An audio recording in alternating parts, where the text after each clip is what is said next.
میں ایک دفعہ ایل او سی کے قریب بیان کے لیے گیا، رش کافی تھا، تو ایک نوجوان جس کی آنکھوں میں سرخی تھی تو وہ لوگوں کو چیر کے آگے بڑھنے کی کوشش کر رہا تھا۔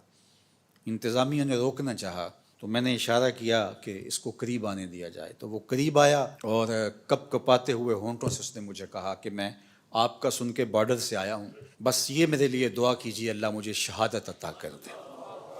جب قوم کے بیٹوں میں یہ جذبہ ہوگا تو دنیا کی کوئی طاقت ہمیں نہیں مٹا سکتی۔ قلت اور کثرت یہ پھر ثانوی حیثیت اختیار کر جاتی ہے۔ کس کے پاس اسلحے زیادہ ہیں، کس کے پاس افرادی قوت زیادہ ہے، معاشی طور پہ کون مضبوط ہے، پوری دنیا کفر کا ہاتھ کس کی پشت پر ہے، یہ چیز ثانوی حیثیت اختیار کر جاتی ہے۔ دیکھا یہ جاتا ہے سینوں میں جذبوں کا طوفان کس کے پاس ہے۔ کروڑوں خداؤں کے ماننے والوں نے ایک خدا کے ماننے والوں پر حملہ کر کے اس وقت موجودہ ملکی صورتحال، باہمی تفرقات اور جو ہماری معاشی حالت اور ابتری ہے اس کو جانچتے ہوئے اس نے سمجھا ہے کہ میں پاکستان کو کھا جاؤں گا۔ کروڑوں خداؤں کے ماننے والوں کو ہم پیغام دیتے ہیں، تم جذبوں کو کبھی شکست نہیں دے سکتے۔ آپ نے کئی دفعہ مودی کی زبان سے رافیل پر اتراتے ہوئے دیکھا ہوگا، بار بار کہتا تھا ہمارے پاس رافیل ہیں، اور اس پہ اس کو ناز تھا۔ رافیل کا نام لیتے اس کی باچھیں کھل جاتی تھیں اور وہ رافیل رافیل کرتا پھر رہا تھا، لیکن پھر رافیل کو بھاگنے کے راستے بھی نہیں ملے ہیں۔ وہ ابابیلوں سے ہاتھی مروانا جانتا ہے، وہ رب ہے، وہ احکم الحاکمین ہے۔ اس نے ابرا کے ہاتھیوں کو نیست و نابود کر کے رکھ دیا۔ تمہارے رافیل کا جو حال ہوا پوری دنیا تم پہ تھو تھو کر رہی ہے، اور ہمارے ابابیل تمہارے مقابلے میں ڈٹے ہوئے، اور انشاءاللہ پاکستان فاتح بن کے ابھرے گا۔ قوم متحد ہو چکی ہے، پاک فوج کی پشت پہ پوری قوم کھڑی ہے، اپنے جوانوں کے ساتھ، اپنے شیروں کے ساتھ یہ قوم کھڑی ہے۔ مت کوئی بھول میں رہے، داخلی اختلافات آنے والے دشمن کی جارحیت کے مقابلے میں ختم ہو جاتے ہیں اور قوم میں متحد ہو جاتی ہیں۔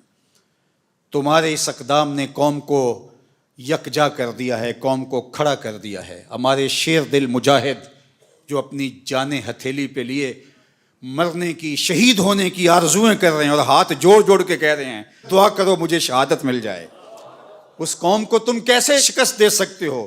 کیسے اس قوم کو تم بچھاڑ سکتے ہو؟ تم نے اس قوم کو للکارا ہے جو رب کی طاقت پہ بھروسہ رکھتی ہے، جو جہاد فی سبیل اللہ پہ بھروسہ رکھتی ہے، شہادت جس کے لیے سعادت کا تاج ہے۔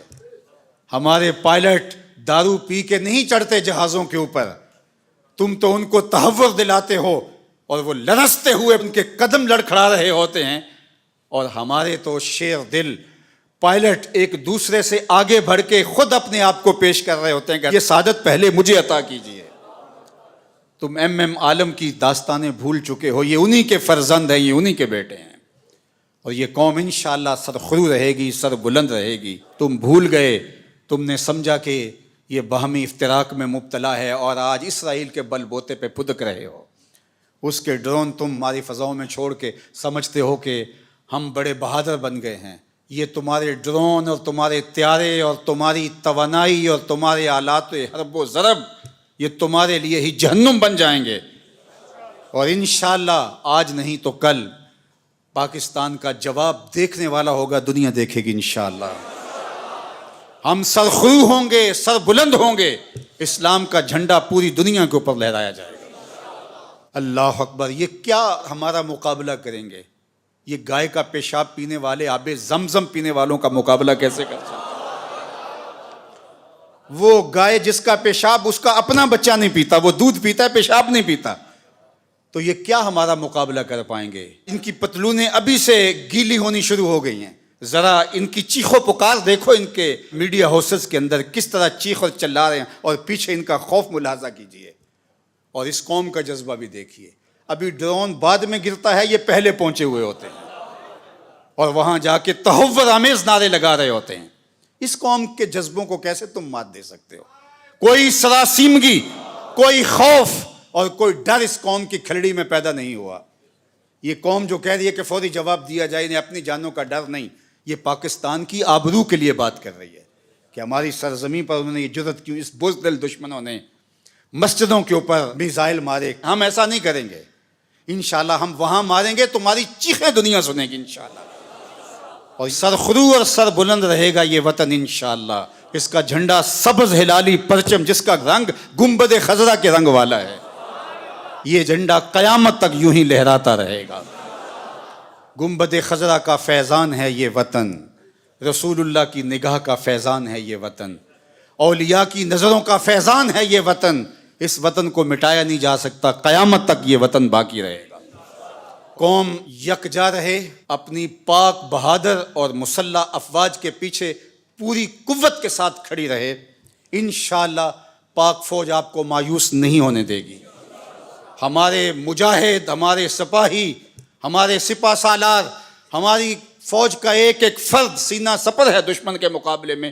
اور انشاءاللہ آپ آج نہیں تو کل دیکھیں گے کہ دشمن کو بھاگتے ہوئے راستہ نہیں ملے گا اور اسلام کا پرچم سر بلند ہو رہا ہوگا اور پاکستان زندہ باد کے نعرے لگائے جا رہے ہوں گے. آئیے میرے ساتھ نعرہ بلند کریں. نعرہ تکبیر، نعرہ رسالت، اسلام، پاکستان، پاک فوج. نعرہ تکبیر، نعرہ تکبیر. کی محمد سے وفا تو نے تو ہم تیرے ہیں، یہ جہاں چیز ہے کیا لوح و قلم تیرے ہیں.